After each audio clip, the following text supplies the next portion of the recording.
तो चलो फिर तांडव शुरू करते हैं। गोस्ट किंग अब चीफ से बोलने लगता है कि तुमने काफी देर कर दी इस जगह पर आने के लिए। जिन सिटी एक बोट है जो डीमन लॉर्ड के पावर से आज डूबने वाला है यार। पूरा वर्ल्ड आज नहीं तो कल हम लोगों का होना ही है। चेंसी बहुत ज्यादा शॉक होकर कहने लगती है कि तुम्हारे कहने का मतलब ये है कि डीमन लॉर्ड जिन चैंग सिटी में आ रहा है। फिर हम लोगों को टेरोट कार्ड ऑर्गेनाइजेशन के बारे में बताया जाता है जहां पर 21 एग्जीक्यूटिव्स हैं और इनका अपना ही एक कोड नेम है और डीमन लॉर्ड इन्हीं लोगों में से एक है और इसका code name originally tarot deck से द डेविल कार्ड से लिया गया है। ये सारे executive tarot leader the fool के ऑर्डर को फॉलो करते हैं जो कि डंग टियान डीमन डोमेन का रूलर है और इनका हर एक एग्जीक्यूटर एक्सट्रीमली टेरिफाइंग है यार। जब भी ये लोग अपना अपीयरेंस लेते हैं उस जगह पर डिजास्टर ही डिजास्टर दिखाई देता है। इन सारी बातों को सोचकर चेंसी काफी ज्यादा परेशान हो जाती है और अपने मन में कहने लगती है क्या जी की आइडेंटिटी एक्सपोज हो गई है? क्या इन लोगों को ये बात पता चल चुका है कि जी थर्ड डीमन का सन है? नहीं, लेकिन मुझे ऐसा नहीं लगता कि इन लोगों को उसकी आइडेंटिटी के बारे में कुछ भी पता होगा, वरना ये जो टेरोट है वो डायरेक्टली उसके पास में जाता ना कि यहाँ पर अपना समय बर्बाद करता। लेकिन आखिर ये जी कहाँ पर चला गया और सीन सिटी के तरफ का दिखाया जाता है और सिटी के अंदर का सीन कुछ इस प्रकार से रहता है कि टेरोट कार्ड ऑर्गेनाइजेशन ने बहुत बुरी तरीके से सिटी को डिस्ट्रॉय कर दिया है और एक बंदा दिखाई देता है जो कि अपने फिस्ट से जमीन पर अटैक करता है और वो जमीन पूरी तरीके से चकनाचूर हो जाती है और ये है जी जो बहुत ही ज्यादा फ्रस्ट्रेशन में कहने लगता है कि आखिर वो कहां पर चला गया। और साइड की तरफ में कुछ इंजर्ड लोग दिखाई देते हैं जो मदद की गुहार लगा रहे होते हैं और जी जैसे ही उन लोगों की आवाजों को सुनता है वो साइड की नजरों से उन लोगों को देखने लगता है और इन लोगों की हालत बहुत ही ज्यादा बुरी है। किसी के पेट में कुछ घुसा हुआ है, कोई मलबों के नीचे में दबा हुआ है और सारे के सारे मदद के लिए भीख मांग रहे होते हैं। इन सारे लोगों की ऐसी हालत को देखकर जी के आंखों से आंसू निकलने लगते हैं और अपने मन में कहने लगता है कि इस तरीके का डिजास्टर हर तरफ फैला हुआ है, आखिर अब मुझे क्या करना चाहिए? मैं कोई भगवान नहीं हूँ, मैं बस एक ऑर्डिनरी सा बंदा हूँ, आखिर इतने सारे लोगों की मदद मैं एक साथ कैसे कर पाऊंगा? अब किसी प्रकार की कुछ आवाजें होने लगती है जिसे सुनने के बाद जी उस ओर देखने लगता है और उस ओर से कुछ डॉग डीमंस अब जी के ओर आगे बढ़ रहे होते हैं। ये डॉग डीमंस अकेले ही नहीं है बल्कि इनके साथ में कुछ और डीमंस भी मौजूद है जो कि अब जी के तरफ में आगे बढ़ रहे होते हैं और उन लोगों को आगे बढ़ता हुआ देखकर जी बहुत ज्यादा चौंक जाता है और ये क्रीचर सारे के सारे खूंखार है, पता नहीं किसका नाम क्या लिया जाए, लेकिन सारे के सारे अब जी को मारने के लिए आगे की तरफ में बढ़ना शुरू कर देते हैं और इन लोगों को आगे बढ़ता हुआ देखकर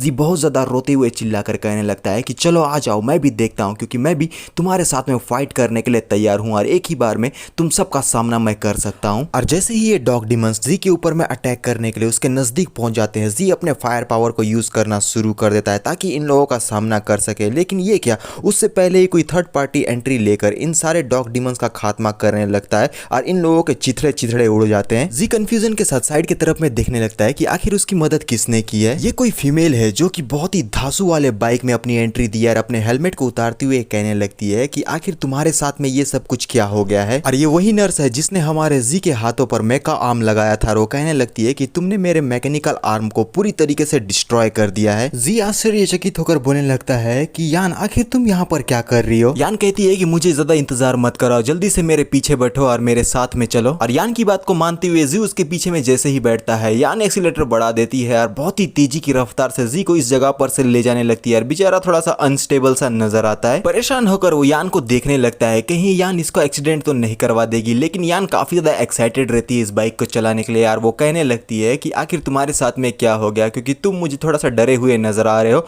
और जी बोलने लगता है मैं डीमन क्लो के बारे में सोच रहा था, लेकिन आखिर तुम्हें मेरे लोकेशन के बारे में कैसे पता चला और तुम इस जगह पर कैसे आ गई? यान कहती है कि मैं एक मैकेनिक हूँ और अपने क्लाइंट के आर्म में ट्रैकर इंस्टॉल करना ये बड़े ही नॉर्मल वाली बात है, क्या तुम्हें ऐसा नहीं लगता? और तभी जी को कुछ नजर आता है और वो उंगली दिखाकर बोलने लगता है कि उस ओर देखो, आखिर वो क्या है यार। कंफ्यूज होकर यान भी उस ओर देखने लगती है। यहाँ पर एक गोल्डन कलर की एनर्जी पूरी सिटी के ऊपर में फैल रही होती है। कुछ ही पल में इस गोल्डन एनर्जी ने पूरे सिटी को एक बैरियर के समान ढक लिया है। यान परेशान होते हुए कहती है कि मैच बॉक्स सिस्टम को एक्टिवेट कर दिया गया है, इससे पहले कि गेट क्लोज हो जाए हमें सेफ जोन में एंटर करना होगा। और जी कंफ्यूज होकर कहता है कि मैच बॉक्स आखिर ये क्या होता है? यान कहती है कि ये एक इमरजेंसी लॉकडाउन सिस्टम है जो मेजर डिमोनिक डिजास्टर के समय एक्टिवेट किया जाता है। क्या तुम्हें वो 4 लाइट पिलर नजर आ रहे हैं? वो आगे जाके मैच बॉक्स का शेप लेते हुए एनर्जी का बैरियर क्रिएट करेंगे और जब ये सील्ड हो जाएगा तो कोई भी लिविंग बींग्स उसके अंदर में एंटर नहीं कर पाएगा। जी पूछने लगता है तो आखिर जो बाहर की तरफ में ह्यूमंस है उन लोगों का क्या होगा? जी इसलिए परेशान है क्योंकि याया और आंट एनिंग दोनों ही बाहर की तरफ में रहते हैं। जी जल्दी से यान को गाड़ी उसी जगह पर रोकने बोलता है क्योंकि उसे हर हालत में अपनी फैमिली की जान बचानी है। और यान बोलने लगती है कि आखिर तुम इतना जल्दबाजी में ये सारी डिसीजन क्यों ले रहे हो? और सीन शिफ्ट हो गया है डिस्ट्रिक्ट 69 की तरफ जहां पर कुछ ह्यूमंस और डीमंस की परछाई नजर आती है और दिखाया जाता है कि किस प्रकार से ये सारे डीमंस मिलकर ह्यूमन का पीछा कर रहे होते हैं यार। कुछ फोर्स के लोग मिलकर इन डीमंस को उसी जगह पर रोक रहे होते हैं, लेकिन इनमें कुछ ऐसे बदकिस्मत ह्यूमंस रहते हैं जो कि इन डीमंस के हाथ में लग गए हैं और ये डीमंस उन्हें बड़े ही चाव के साथ खाना शुरू कर दिए हैं। और इन फोर्स के लोगों के बीच में हम मिस्टर वी को देख पाते हैं जो कि अपने वेपन को चलाते हुए इन डीमंस को पीछे की तरफ में ढकेलने की कोशिश कर रहे हैं। और ये जितने भी डीमंस है वो अपना फुल पावर यूज करते हुए इन सारे ह्यूमंस को हर हालत में कैप्चर करके खाने के लिए आगे बढ़ रहे होते हैं। मिस्टर वी अपने साथियों से बोलते हैं कि बहुत जल्दी ये गेट क्लोज हो जाएगा, तुम लोगों को जल्द से जल्द इस जगह पर से निकल जाना चाहिए, मेरी चिंता मत करो, तब तक मैं इन लोगों को संभाल कर रखता हूं। और जितने भी ये बचे कुचे ह्यूमंस और फोर्स के लोग हैं वो अपनी जिंदगी को बचाने के लिए तेजी की रफ्तार से गेट के अंदर में एंटर करने लगते हैं और पीछे की तरफ में डीमंस अभी भी इन लोगों का पीछा कर रहे हैं। और अब ये गेट इस जगह पर क्लोज हो गया है, जिस वजह से जितने भी ये डीमंस है वो इस गेट को पार तो नहीं कर पाएंगे, लेकिन मिस्टर वी बाहर की तरफ ही रह गए हैं। फिर हम एक गन को देख पाते हैं जिसमें से बहुत ज्यादा धुआं निकल रहा है यार। हो सकता है कि इसका बुलेट खत्म हो गया हो या फिर चलाने वाले ने इसे चलाना बंद कर दिया है। और ये होते हैं मिस्टर वी जो कि अब इन डीमंस का अकेले ही सामना करने के लिए तैयार हैं। और जितने भी ये डीमंस है वो सारे के सारे मिस्टर वी को ही देखने लगते हैं और चिल्लाकर इन डीमंस से बोलने लगते हैं कि चलो डिमोनिक बास्टर्ड आ जाओ, मैं तुम लोगों का अकेले सामना करने के लिए तैयार हूं और तुम लोगों से भले लड़ते लड़ते मेरी जान चली जाए, मुझे इस बात की बिल्कुल भी परवाह नहीं है, मैं मरते दम तक तुम लोगों के अगेंस्ट में फाइट करता रहूंगा। अब एक डीमन की तरफ में सीन दिखाया जाता है जो कि हड्डी में से खून को चाटते हुए काफी ज्यादा हंस रहा है और मिस्टर वी को देखते हुए कहने लगता है कि इस बंदे का फ्लैश बहुत ही ज्यादा टेस्टी और डिलीशियस होगा। फिर अपने हाथों को मिस्टर वी की तरफ में आगे बढ़ाने लगता है जहां पर से हल्का डार्क एंड ग्रीन कलर का ऑरा या फिर एनर्जी रिलीज होने लगता है, जिस बात को नोटिस करने के बाद मिस्टर वी भी थोड़ा सा चौंक जाते हैं। ये बंदा तेजी की रफ्तार से मिस्टर वी के पास में पहुंचकर उनके दोनों हाथों को पकड़ लेता है और उन्हें जमीन की तरफ में दबाने लगता है। इस वजह से मिस्टर वी काफी ज्यादा स्ट्रगल और परेशान नजर आते हैं। फिर ये बंदा अपने घिनौने से जीप को लंबा करते हुए कहने लगता है कि सबसे पहले मैं तुम्हें टेस्ट करना चाहता हूं, तो चलो अब बिना देरी के मुझे अपने आप को टेस्ट करने दो। और मिस्टर वी बोलने लगते हैं कि डीमन मुझसे दूर हट जा वरना तेरे लिए बिल्कुल भी ठीक नहीं होगा। अब तेजी की रफ्तार से कोई बाइक चलाते हुए इन लोगों की तरफ में आने लगता है यार। सारे के सारे डीमन एक टक लगाए हुए उस ओर देखने लगते हैं और ये यान और जी है जो कि तेजी की रफ्तार से इस ओर आने लगते हैं। और जी चिल्लाते हुए बोलने लगता है कि अंकल वी आप थोड़ी देर सब्र कीजिए, मैं आपकी मदद करने के लिए आ चुका हूँ। मिस्टर वी चिल्लाकर जी से कहने लगते हैं कि तुम्हें यहाँ आने की जरूरत नहीं है, आखिर तुम्हें यहाँ पर आने के लिए किसने कहा था। और ये डीमन बहुत ज्यादा खुश होते हुए बोलने लगता है कि कुछ आंट्स यहाँ पर स्ट्रगल कर रहे हैं मरने से पहले। ये डीमन मिस्टर वी के हाथ को उखाड़ देता है जिस वजह से मिस्टर वी को बहुत ज्यादा पेन होने लगती है। और चिल्लाते हुए ये डीमन कहने लगता है कि तुम लोग बस अपना ख्याली पुलाव बनाते रह जाओगे और तुम लोगों को हासिल कुछ भी नहीं होगा। मिस्टर वी की इतनी दर्दनाक हालत को देखते हुए जी के आंखों से आंसू रुकने का नाम ही नहीं लेते और वो बहुत ज्यादा फूट फूट कर रोकर चिल्लाते हुए अंकल वी का नाम लेने लगता है। ये डीमन मिस्टर वी के हाथ को बड़ी बेदर्दी से उखाड़ने के बाद उनकी बाकी के बॉडी को जी के तरफ में उछाल कर फेंक देता है और जी के बॉडी के चारों तरफ हम लोगों को थोड़ा थोड़ा रेड कलर का ऑरा नजर आता है। मिस्टर वी को संभालते हुए जी इतना ज्यादा फूट फूट कर रोने लगता है कि उसके मुंह से एक लफ्ज भी नहीं निकलता। दर्द भरी आवाज में मिस्टर वी जी से कहने लगते हैं कि जी तुम्हारे अंकल वी ने इस लाइफ में अपना ज्यादा बड़ा नाम नहीं किया है, लेकिन तुम्हारी बात अलग है, अगर तुम इसी तरीके से आगे बढ़ते रहे तो एक दिन तुम्हारा बहुत बड़ा नाम होगा। और जी काफी ज्यादा रोते हुए कहने लगता है कि अंकल वी आप ऐसे मुझे छोड़कर नहीं जा सकते, आप ऐसे नहीं मर सकते। और इन सारी बातों के साथ मिस्टर वी अपने प्राण खो देते हैं। और ये सारी चीज को दूर के तरफ से यान भी देख रही है और जी बहुत ही जोर से चिल्लाकर अंकल वी का नाम एक बार लेता है। ये डीमन जिसके पास में मिस्टर वी का एक हाथ का टुकड़ा बचा हुआ है वो उसे जमीन पर पटक देता है और फिर अपने हाथ में से खून को चाटते हुए कहता है कि इसका टेस्ट बहुत ज्यादा बेकार था। लेकिन इन सारी चीजों की वजह से जी इतना ज्यादा गुस्सा हो जाता है कि उसकी आंखें पूरी तरीके से लाल हो जाती है और वो अपने दांतों को पीसने लगता है और उसके माथे पर नस भी चढ़ गई है और उसके बॉडी के चारों तरफ हम लोगों को हल्का सा ब्लू और व्हाइट कलर का ऑरा दिखाई देने लगता है। और बहुत ही गुस्से में जी इस जगह पर मिस्टर वी के बॉडी को पकड़े हुए है। जी के बॉडी से इतना पावरफुल ऑरा रिलीज होता हुआ देखकर बाकी के ये जितने भी डीमंस है वो थोड़ा सा चौंक जाते हैं, खास करके ये डीमन जिसने मिस्टर वी के हाथ को उखाड़ दिया था। यान अब थोड़ी सी परेशान हो जाती है क्योंकि जी के बॉडी से बहुत ही भारी मात्रा में स्काई ब्लू टाइप का ऑरा बाहर निकल रहा है और इन सारी चीजों की वजह से वो आश्चर्यचकित होकर जी को ही देखे जा रही है। ये डीमन अपने हाथों से खून को चाटते हुए बोलता है कि ये तो बस एक ओल्ड मैन था जो अब मर चुका है, इसके लिए इतना ज्यादा चीखने चिल्लाने की क्या जरूरत है। जी के आंखों से आंसू रुकने का नाम ही नहीं रहे हैं। वो धीरे से मिस्टर वी के बॉडी को नीचे रखते हुए कहने लगता है कि तू एक बीस्ट है, आखिर तू हमारी भावनाओं को कैसे समझ पाएगा। मिस्टर वी के बॉडी को नीचे रखने के बाद बहुत ज्यादा गुस्सा होकर जी उस डीमन से कहने लगता है कि तूने अंकल वी को जान से मार दिया, इसका भुगतान तुझे अपनी जिंदगी देकर करना होगा। और ये डीमन जी की बातों को सुनने के बाद थोड़ा सा चौंक जाता है, लेकिन मुस्कुराहट इसके चेहरे पर दिखाई दे रही है और अपने मन में कहने लगता है कि हो सकता है कि ये जो बंदा है वो एक डीमन कॉन्ट्रैक्टर हो। और जी का मेंटल वर्ल्ड दिखाया जाता है जहां पर उसके बॉडी पर से काफी ज्यादा स्काई ब्लू ऑरा बाहर निकल रहा है और साथ में वो ट्री भी मौजूद है जिसे हम डीमन ट्री कहते हैं। पता नहीं अभी जी के साथ में क्या कुछ हो गया है, लेकिन उसका लेवल अब रैंक 2 पर आ चुका है और जी का किसी दूसरे ही डीमन के साथ में कॉन्ट्रैक्ट फॉर्म हो चुका है और उस कॉन्ट्रैक्टेड डीमन का नाम है स्नो डीमन। इस डिमोनाइजेशन का कॉस्ट ये है कि जिससे तुम डीप लव करते हो उसके सामने में कन्फेस करो और उससे रिजेक्ट हो जाओ। और ये सारी चीजें अभी अभी जी के साथ में हो चुकी है, जिस वजह से अब उसके हाथ में किसी प्रकार की कुछ हलचल होने लगती है और उसके चारों तरफ हम लोगों को स्काई ब्लू कलर का ऑरा उसके हाथ पर आता हुआ नजर आता है और उसका जो दूसरा हाथ है और साथ ही उसके बाल अब वो थोड़ा सा आइस के समान दिखाई दे रहे हैं। लेकिन जी के कटे हुए हाथ में किसी प्रकार की कुछ हलचल हुई है, ऐसा लगता है जैसे कि उसका हाथ दोबारा से रीजनरेट हो रहा है। अब जी का जो कटा हुआ हाथ था उस जगह पर आइस हैंड आ चुका है और साथ में वो अपने हाथों पर आइस स्वॉर्ड भी क्रिएट कर लेता है और बहुत ही कमाल का जी इन सारी चीजों में नजर आ रहा है। और जी अपने दूसरे हाथ पर फ्लेम स्वॉर्ड को भी क्रिएट कर लेता है। फिर हम जी को देख पाते हैं उसके एक हाथ पे तो आइस स्वॉर्ड है और दूसरे हाथों पर फ्लेम स्वॉर्ड है और इन सारी चीजों में जी बहुत ही जबरदस्त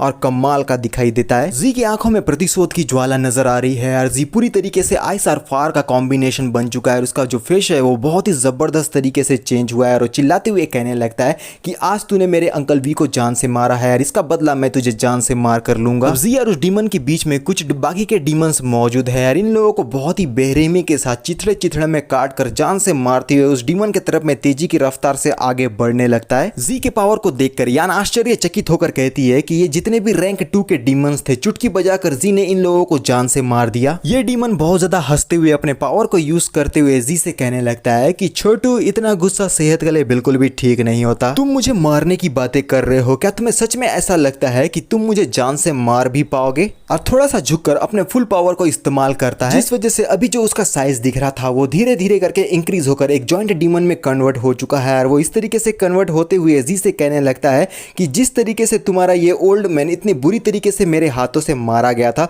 उसी प्रकार से उससे बदतर मौत मैं तुझे आज देकर रहूंगा। और जी अपने आइस फ्लेम स्वॉर्ड के साथ में तैयार है इसका सामना करने के लिए। और ये है एक मसल डीमन जो कि बॉडी बिल्डर डीमन भी कहा जा सकता है। वो जी से कहने लगता है कि तू आज रात का मेरा नाश्ता है यार। जी अपने फ्लेम आइस स्वॉर्ड के साथ में कॉम्बो अटैक करने के लिए तैयार। जी के आंखों में प्रतिशोध की ज्वाला साफ साफ दिखाई दे रही है। वो गुस्से में चिल्लाते हुए कहने लगता है कि तू बस मांस का ढेर है जिसे मैं बहुत बुरी तरीके से डिस्ट्रॉय कर दूंगा। और बिना देरी के एक जबरदस्त स्लैश इस डीमन के तरफ में लगा देता है और ये डीमन अपने हाथ को आगे करके हमारे जी के अटैक को ब्लॉक करने की कोशिश करता है। लेकिन जी का स्लैश इतना जबरदस्त और पावरफुल था कि चारों तरफ हम लोगों को जी के स्लैश का इंपैक्ट ही नजर आ रहा है। जी के कॉम्बिनेशन अटैक की वजह से एक बहुत ही जबरदस्त और भयानक वाला धमाका हमें दिखाई देता है। इस धमाके को देखते हुए यान अपने मन में कहने लगती है कि इस बच्चे का स्ट्रेंथ दिन ब दिन बहुत ज्यादा टेरिफाइंग होता जा रहा है। और धूल के पीछे में एक बहुत बड़ी परछाई यान को दिखाई देने लगती है जो कि इस मसल डीमन की है। क्या वो इस जगह पर बच भी पाया है या फिर हमारे जी ने उसे बहुत ही बेरहमी के जान से मार दिया है?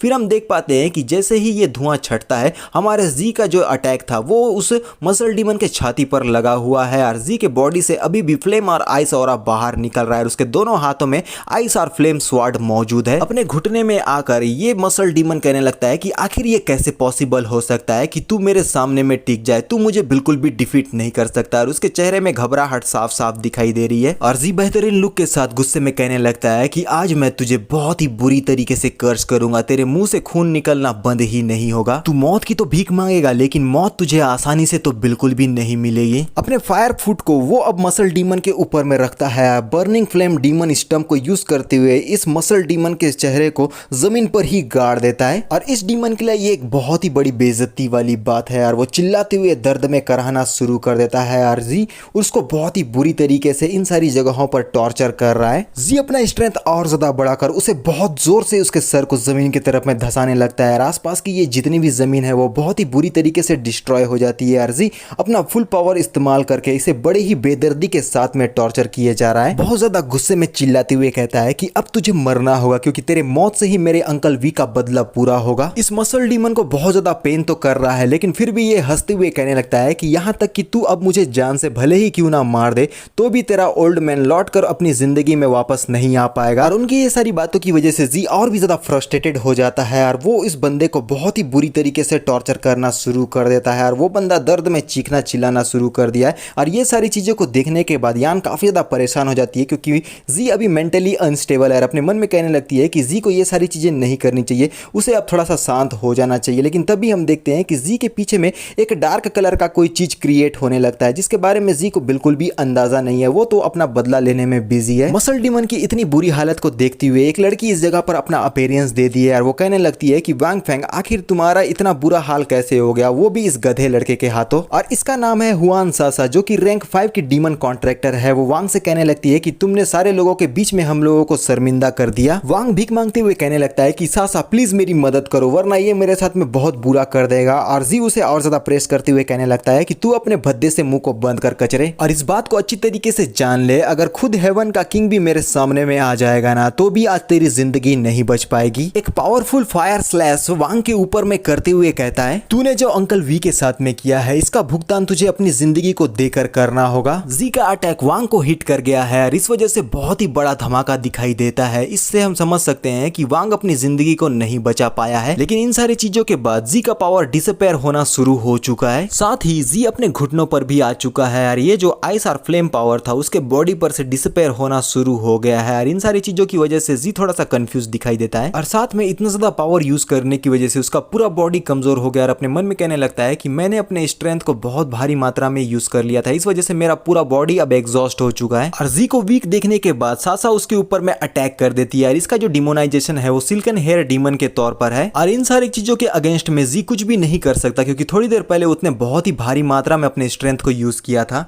लेकिन कोई थर्ड पार्टी करते हुए इसके जो हेयर्स है उन लोगों के ऊपर में कोई शूट करके इन सारे हेयर्स को डिस्ट्रॉय करना शुरू कर दिया है। अपने काम के बीच में हस्तक्षेप होता हुआ देखकर सासा थोड़ा सा चौंक जाती है और देखने लगती है कि आखिर किसकी इतनी हिम्मत है जो इसके काम के बीच में अपने टांग को अड़ा रहा है। यान जी के सामने में आकर सासा का सामना करते हुए जी से कहने लगती है कि जी इस तरीके से मरे हुआ एक्टिंग करना बंद करो और जल्दी से जाग जाओ क्योंकि मुझे तुम्हारी जरूरत है। सासा अपने बालों को वेपन और टेंटिकल की तरह इस्तेमाल करके आगे बढ़ते हुए एक डेविलिश लुक के साथ कहने लगती है क्या हो सकता है कि डीमन लॉर्ड जिस बंदे को ढूंढ रहे हैं ये वही बंदा है। और काफी ज्यादा एक्साइटेड होते हुए वो जी को पकड़ने के लिए तेजी की रफ्तार से आगे की तरफ में बढ़ने लगती है। सासा का ये अटैक बहुत ही ज्यादा भयानक रहता है। बेचारी हमारी यान इसका सामना कर पाएगी या नहीं ये तो मुझे नहीं पता, लेकिन जी इतना ज्यादा एग्जॉस्ट हो गया है वो थोड़ी देर के लिए तो फाइट नहीं कर पाएगा। और बहुत ही ज्यादा परेशान होकर अपने मन में कहने लगती है यान कि ये सारी चीजें बिल्कुल भी ठीक नहीं हो रही, मुझे मदद की जरूरत है। और जैसे ही सासा का ये बाल अटैक हमारी यान के पास में पहुंचने ही वाला था तभी किसी तीसरे बंदे ने थर्ड पार्टी करते हुए एक गोल्डन स्लैश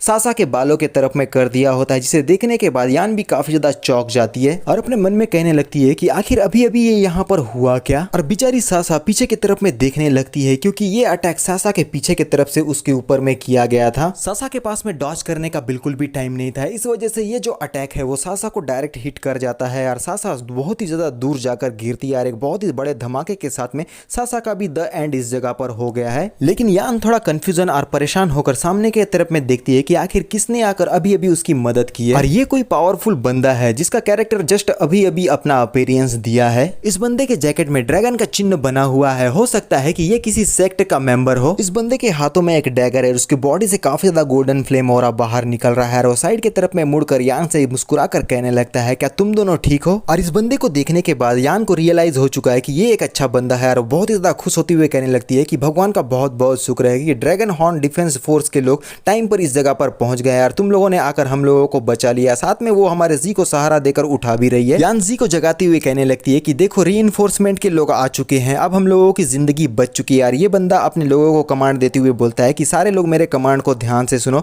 सबसे पहले हम लोगों को ये जितने भी डीमन 60 और 70 में आए हुए हैं उन लोगों को खदेड़ के इस जगह पर से भगाना होगा या फिर क्लियर करना होगा। और सबसे ज्यादा जो इंपॉर्टेंट है वो ये है कि हम लोगों को सिविलियंस की सेफ्टी का ध्यान रखना है और साथ में उन लोगों की प्रॉपर्टी को किसी भी प्रकार का कोई भी नुकसान ना हो। और ये जितने भी लोकल अथॉरिटीज है उन लोगों के साथ में कोऑपरेट करके ये जितने भी ट्रैप्ड सिटीजन्स है उन लोगों को रेस्क्यू करके उन्हें वहां पर से बाहर निकालो। और सारे लोग बोलते हैं यस सर हम बातों को समझ गए। लेकिन जी थोड़ा सा परेशान दिखाई दे रहा है, पता नहीं वो किस बात से परेशान है। और फिर यान उससे पूछने लगती है कि फाइनली तुम जाग गए हो, क्या तुम अब ठीक महसूस कर रहे हो। और जी बोलने लगता है कि यान जी मुझे तुमसे एक जरूरी बातें करनी है। यार यान थोड़ा सा कंफ्यूज होकर जी को देखने लगती है और जी यान से बोलने लगता है क्या तुम मेरी गर्लफ्रेंड बनना चाहोगी। यान के लिए ये थोड़ा सा ऑकवर्ड सा सीन हो गया क्योंकि सडनली हमारे जी ने उसे प्रपोज कर दिया है और वो परेशान होकर अपने मन में कहने लगती है क्या वो अपना फीलिंग मेरे सामने में कन्फेस कर रहा है, क्या ये सीक्रेटली मुझे इतने टाइम से लाइक कर रहा था। यान के लिए ये थोड़ा सा ऑकवर्ड वाला मूवमेंट था, लेकिन जी ब्लश करते हुए अपने मन में कहने लगता है कि अगर मेरी बातों से थोड़ा सा भी तुम्हें कुछ एहसास हुआ है तो जल्दी से रोकर मुझसे कहो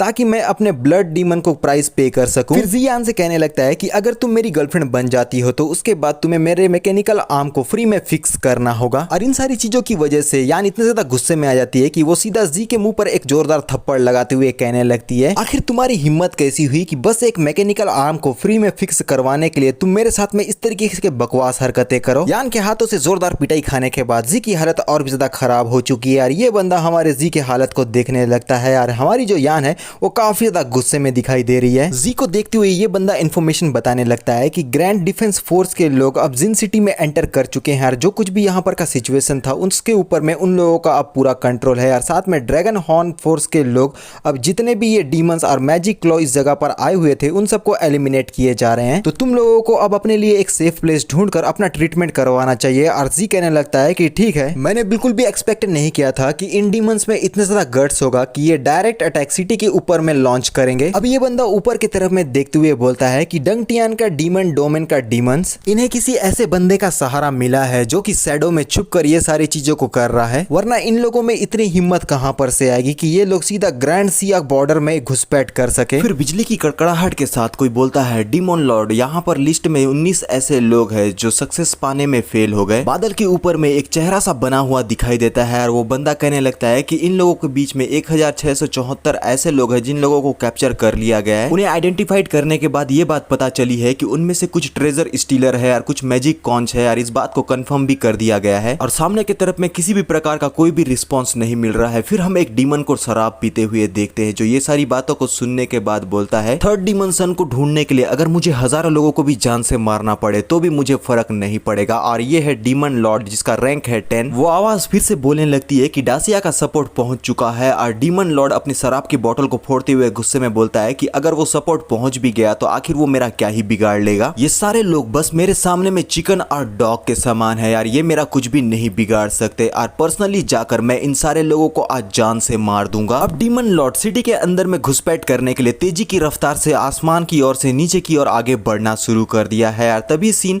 एक बिल्डिंग के ऊपर का दिखाया जाता है। जैसे ही वो जूम करता है उस बिल्डिंग के ऊपर में एक बंदा है जो कि खड़े होकर किसी के आने का इंतजार कर रहा है यार। जैसे ही ये सारी चीजें और ज्यादा नजदीक पहुंचने लगती है ये बंदा बहुत ज्यादा रिलैक्स नजर आ रहा है, जैसे कि इन सारी बातों से इसे फर्क ही नहीं पड़ता कि चाहे उसके सामने में डीमन लॉर्ड आए या फिर खुद डेविल ही, ये उसका सामना कर लेगा। ये बंदा साइड में मुड़कर अब डीमन लॉर्ड से कहने लगता है कि डीमन लॉर्ड आखिर तुम्हें इतना ज्यादा करेज कहां पर से मिला कि तुम्हारी इतनी हिम्मत हो गई कि तुम डासिया के बॉर्डर पर एंटर कर रहे हो। अब डीमन लॉर्ड और ये बंदा दोनों ही एक दूसरे के आमने सामने में है यार। एक तरफ है रेड ऑरा और दूसरे तरफ है गोल्डन फ्लेम ऑरा। क्या ही जबरदस्त सीन नजर आ रहा है। इस बंदे को देखते हुए डीमन लॉर्ड पहले अपने मन में कहता है कि आखिर ये यहाँ पर कैसे आ सकता है। फिर वो उस बंदे से कहता है कि लूसियान फैन, क्या तुमने अपने आप को हील कर लिया? तुम तो बहुत ही ज्यादा लकी हो क्योंकि इतने सीरियस इंजरी होने के बावजूद भी तुम सरवाइव कर पाए और सालों से तुम साइलेंट बैठे हुए थे। तो जल्दी से मुझे बताओ कि आखिर तुम्हारे पास कितना स्ट्रेंथ बचा हुआ है। लू कहता है कि अगर तुम्हें सच में मेरे स्ट्रेंथ के बारे में जानना है तो मेरा सामना करो और उसके बाद तुम्हें पता चल जाएगा कि मेरे पास में कितना स्ट्रेंथ बचा हुआ है।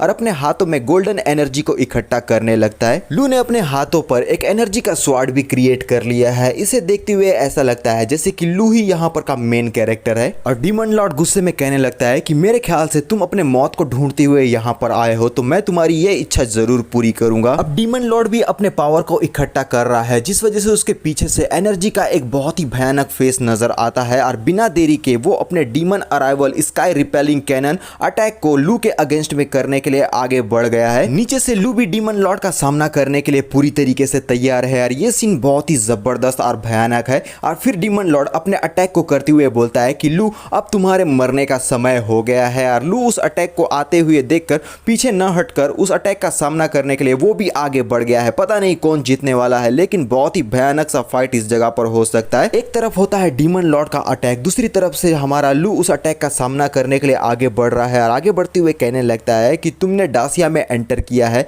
भले ही तुम जिंदा इस जगह पर आ चुके हो लेकिन जिंदा वापस नहीं जा पाओगे। लू अपना फुल पावर इस्तेमाल करके डीमन लॉर्ड के अटैक के ऊपर में अपना काउंटर अटैक कर देता है। उसकी आंखें गोल्डन कलर की हो चुकी है, उसके पूरे बॉडी के ऊपर में गोल्डन फ्लेम टाइप का एनर्जी दिखाई दे रहा है। अब दिखाया जाता है कि एक तरफ तो है डीमन लॉर्ड का पावरफुल अटैक और दूसरी तरफ है लू का पावरफुल अटैक। पता नहीं कौन जीतने वाला है लेकिन लू का जो अटैक है वो थोड़ा सा छोटा सा नजर आ रहा है लेकिन उसी जगह पर डीमन लॉर्ड का जो अटैक है वो कुछ ज्यादा ही भारी भरकम दिखाई दे रहा है। लेकिन ये क्या, अब धीरे धीरे लू का पावर बढ़ने लगा है और डीमन लॉर्ड के पावर के बराबर हो गया है। क्या लू सचमुच में डीमन लॉर्ड को आज डिफीट कर पाएगा? लेकिन जो कुछ भी होगा वो बहुत ही ज़्यादा मज़ेदार होने वाला है। और इस तरीके से लू को अटैक करता हुआ देखकर डीमन लॉर्ड एक बार के लिए हक्का बक्का हो जाता है और बोलने लगता है कि आखिर ये कैसे हो सकता है। फिर यहाँ पर लू ने डीमन लॉर्ड को ओवरपावर कर दिया है और जैसे ही लू का अटैक डीमन लॉर्ड के ऊपर में पड़ता है, डीमन लॉर्ड के चिथड़े चिथड़े उड़ना शुरू हो चुके हैं। लू का पावर धीरे धीरे और ज़्यादा इंक्रीज हो जाता है और इस वजह से डीमन लॉर्ड अपने आप को नहीं बचा पाता और वो डिफीट हो चुका है।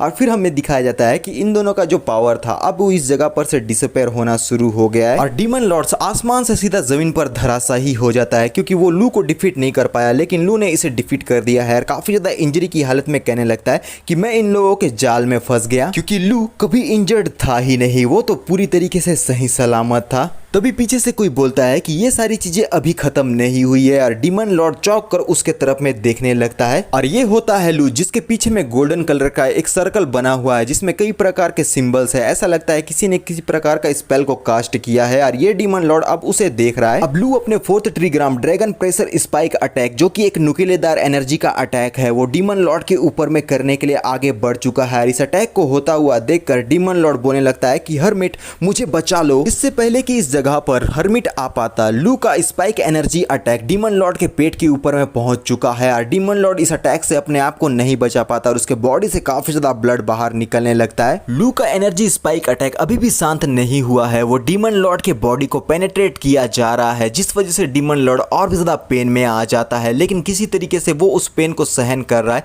लेकिन उसके बॉडी से बहुत ही भारी मात्रा में ब्लड लॉस हो रहा है। लू और डीमन लॉर्ड के लोकेशन से कुछ दूरी पर हम दो लोगों को देख पाते हैं, जिनमें से एक छोटू वाला बंदा बोलता है कि मास्टर क्या हमें जाकर उसे सेव कर लेना चाहिए, और हुड्डी वाला बंदा उस धमाके को देखते हुए बोलने लगता है कि लू उस जगह पर है जिसका रैंक 10 है और वो अभी तक का ह्यूमन रेस में सबसे ज्यादा स्ट्रॉन्गेस्ट है, हम लोग उसके बिल्कुल भी मैच नहीं है। लेकिन इन सारी बातों से हमें बिल्कुल भी फर्क नहीं पड़ता क्योंकि डीमन लॉर्ड हमारे लिए इतना ज्यादा इंपॉर्टेंट नहीं है। लू डीमन लॉर्ड के छाती पर अपने पैर को रखकर बोलने लगता है कि तुझे सच में ऐसा लगता है कि आज कोई भी आकर तेरी जिंदगी को बचा सकता है, तो ये तेरी गलत फहमी है। अपने एनर्जी स्वॉर्ड से डीमन लॉर्ड के ऊपर में अटैक करते हुए बोलता है कि अगर आज मैंने तुझे जान से नहीं मारा तो डासिया का सिटीजन होने के नाते मैं फेल हो जाऊंगा, जो कि मैं ये बिल्कुल भी नहीं होने दे सकता। लू के इस अटैक की वजह से डीमन लॉर्ड की बॉडी के कई सारे टुकड़े हो जाते हैं और डीमन लॉर्ड अपने आप को नहीं बचा पाता और बेचारे की इसी जगह पर मृत्यु हो चुकी है। लू बहुत ज्यादा फायर्ड अप होकर चिल्लाते हुए कहता है कि मैंने तुम्हारे डीमन लॉर्ड को अपने हाथों से जान से मार दिया है, अगर तुम लोग भी इसके जैसा अपना हालत होता हुआ नहीं देखना चाहते तो जल्दी से डंगटियान डीमन रेल में वापस लौट जाओ और यही तुम लोगों के लिए बेटर है। और साथ में जाकर बता दो अपने उस डीमन किंग को कि अगर दोबारा उसने डासिया के ऊपर में अटैक करने की गुस्ताखी की तब मैं यानी कि लू सियान फैन उसे पूरी तरीके से वाइप्ड आउट कर दूंगा। लू की ये आवाज इन दोनों तक भी पहुंच गई है, जिस वजह से ये दोनों काफी ज्यादा चौंक जाते हैं और फिर ये हुड्डी वाला डोकरा बंदा बोलने लगता है कि अब हम लोगों को इस जगह पर से चले जाना चाहिए और छोटू बोलने लगता है कि तुमने बिल्कुल सही कहा। बुढ़ऊ काफी ज्यादा फ्रस्ट्रेटेड होते हुए कहता है कि लू चलो देखते हैं कि आखिर तुम कब तक ह्यूमन रेस को प्रोटेक्ट कर पाओगे। और इन सारी बातों के साथ हमारा ये पार्ट यहीं पर खत्म हो जाता है। तो अभी के लिए बस इतना है, मिलते हैं नेक्स्ट पार्ट में, तो बाय।